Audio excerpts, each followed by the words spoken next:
The ripple effect from the ongoing outbreak of highly pathogenic avian influenza continues to put pressure on poultry and dairy producers. Ohio has been suffering the most in recent months, as nearly 25% of its poultry population has been lost to HPAI. In Iowa, the nation's #1 egg-producing state, farmers have been working hard to control the spread of the virus.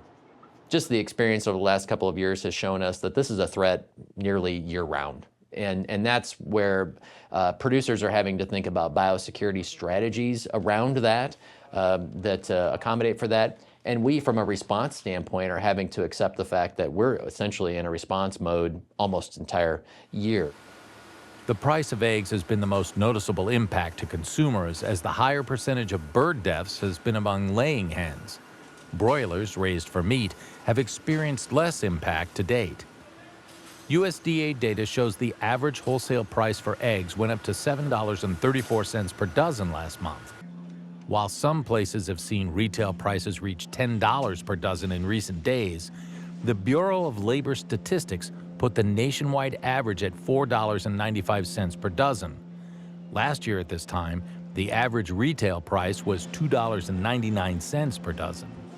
According to the Centers for Disease Control, proper preparation of eggs and other poultry products makes them safe to eat.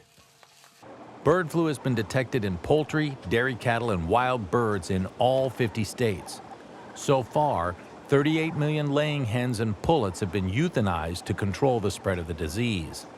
Since 2022, 30.1 million birds in Iowa have been affected. Wild birds are considered to be the main source for spreading the disease. In Iowa, like the 15 other states where HPAI has been detected in dairy cattle, strict biosecurity protocols are in place. Since December of 2024, there has been an order to test all milk for avian influenza at dairy processing facilities nationwide. In March of last year, USDA began providing funds to dairy producers to create biosecurity plans.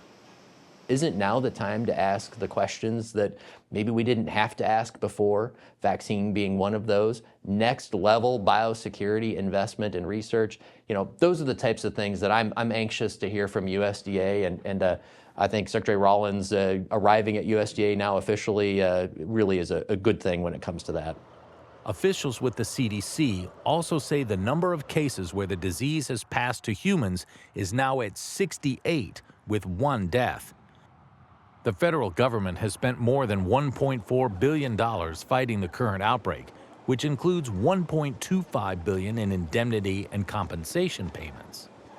You're never going to be made whole, but it is something that allows a farm to get back into production and hopefully weather the storm that they're going through. An experimental vaccine designed to fight H5N1 circulating in U.S. cattle was successful in protecting mice, according to a new study published in Nature Communications. It's not a silver bullet, and there are trade implications that we have to think about. But for us, where we've got such a strong egg-laying industry, vaccine really has to be, I think, part of the equation. For Market to Market, I'm David Miller.